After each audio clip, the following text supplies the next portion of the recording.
So when it comes down to improving mobility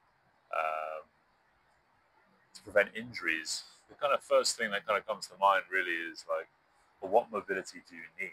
You know, whether it's for a sport, whether it's for um, day-to-day activities, whatever it is. Like, how much do you actually need? Because a lot of people do a lot of mobility work, but for what, essentially, and why do they need it? You know, so that's kind of a first question I would look at. But again, like how to improve mobility, you got to do resistance training. You got to lift weights. You got to lift your body. You got to take it through a range of motion. You know, so if you're currently doing half reps or you're doing partials a lot of the time, which a lot of you are, or not going all the way down in your squats, all the way down in your chin-ups, all the way down in your dips. That's the first thing to start with. Just start training your big compound movements through a full range of motion, and actually going into those bottom positions. Second thing is then, because you probably haven't done it before, or you're not used to it, go slowly into those bottom positions. So do slower eccentrics, the negatives, whatever you want to call it. Lowering down for 3, 4, 5, whatever, however many, 10 seconds into, and so you're emphasizing that lengthening portion of the contraction spectrum, which is another thing. You're sending that neurological signal on focusing on the lengthening part, and getting into those deeper positions. Then once you're in the bottom position, spend time in that bottom position. This is a common thing I work with clients, but also with coaches as well. I very rarely have stretch or this type of thing, but I have very good mobility because I've always focused on a lot of the past 15 or 20 years is spending time in the bottom position. So whether it's at least a minimum of 2 seconds, up to 5, 10, 15, 30 seconds, that's what a stretch is at the end of the day. A lot of these static stretches are just lower intensity stretches that you're holding for time. You can do loaded stretching up to 90 seconds, 2 minutes, however long you want to hold it. Just spend time in the bottom position and progress the weights, up from there. So again, once you're in the stretch position of a dip, of a squat, of whatever, spend time there.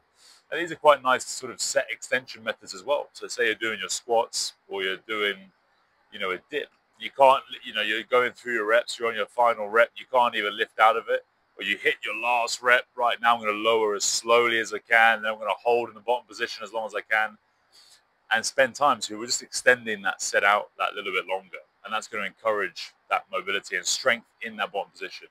I like what the ATG guys talk about a lot, which is actually just Poliquin, is, getting long and strong, length with strength. So you want to lengthen into positions fully and then contract out of them so you build the strength to be able to overcome that length of position. And that's what a lot of passive stretching do. People put their leg up into certain positions and they hold the hamstring stretch or quad stretch, but they don't contract out of it. So you've got this length now that you can't contract out of, which it can actually lead to more you increase your risk of injury. So that's something else to think about.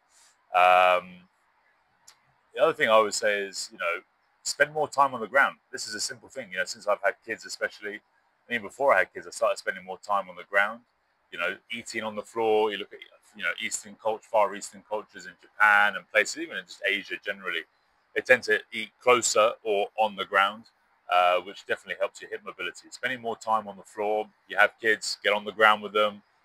It's a workout in itself. It's hard work, but also just spending time in your different postures, whether it's on your heels, whether it's cross-legged, like in your lotus pose, whether it's one leg out to the side, like in the hamstring stretch. Just spending time in those positions will greatly, help your mobility, and spending more time on the floor. Just that process of getting down to the ground, then just getting up from the ground requires more effort and energy, and things have to get lengthened a little bit more compared to just flopping back into a chair or a sofa or things like this. The other thing I would look to do is the body, when it comes to mobility, the difference between that and, flexibility is one active, one passive. So, to improve your mobility, let's say, if that prevents injuries, that's another question really, because it depends what you want to use it for and what mobility you need, because having mobility everywhere might actually cause injuries as well and increase the risk of injuries. You might have too much, or it's not necessary for what your body needs to be, how you want to function, or the things you're trying to do. So there's always those kind of nuances with this. But when you're looking at mobility, your body is governed by the CNS. Okay, essentially. So your body will only let you get into certain positions if it feels like it has the strength to do so, and if it trusts you, which is, it's again the name of trust. The body won't let you go too far into, say, a shoulder flexion or a hamstring stretch if those hamstrings aren't strong, because it will just put the protective reflex straight in and won't allow you. That's why it will give you that sensation of feeling tight, and that sensation of feeling tight doesn't mean the actual muscles are tight or whatever that is. It's just the muscles, just your CNS doesn't want to eccentrically lengthen any further. That's why doing exercises like your RDLs, like your Nordics for your hamstrings, for instance, or your seated good mornings, all these type of things are great exercises. They emphasize the stretch position, which kind of goes into my next point of you've got to do exercise that emphasize the lengthened position or the outer ranges or whatever you want to term it as, that basically put you into stretch positions, but contracting out of those lengthened positions. Things for your lats, like dumbbell pullovers over and across a bench, doing things like the seated good mornings for your adductor magnus, your erector spinae, all these type of things. You've got to train more of these movements, and you'll get more mobile and stronger in these positions, which is best. You're getting, it's bang for your buck. You're getting 2 in 1. So instead of separating, do your strength work and your flexibility and mobility work, just do it together. And that's why I always like a combination of getting on the ground, doing groundwork with your resistance training in full range of motion, and then some, if your mobility really is an issue, doing the full range of motion with your big compound movements, just movements anyway, plus then doing outer range or lengthened position. Lengthened partials is a big thing at the moment, but doing positions that stress the outer ranges of motion, then you're going to get more mobile very, very quickly.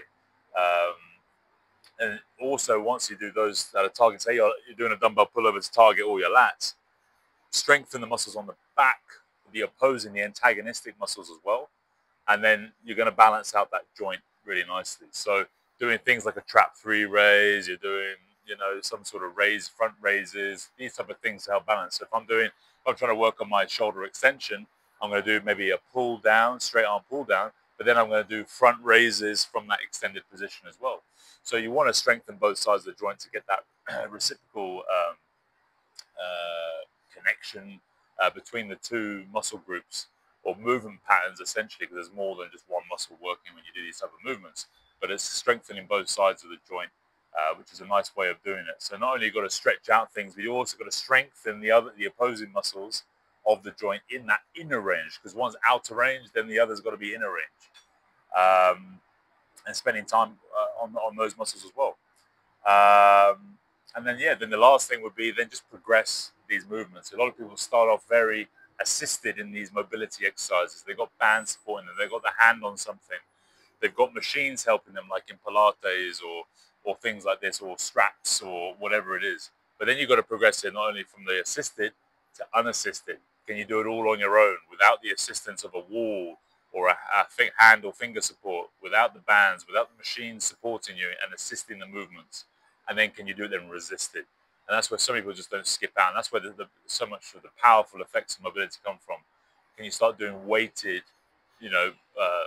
box splits or the split squats, or just a weighted, holding weights while you're doing a split, getting those muscles stronger? It's the same thing. So that would be what I'd look to do on, how to improve your mobility. Because yes, having more mobility can prevent injuries. It can also increase your risk depending on what you're doing, and then it's just determining how much mobility do you need.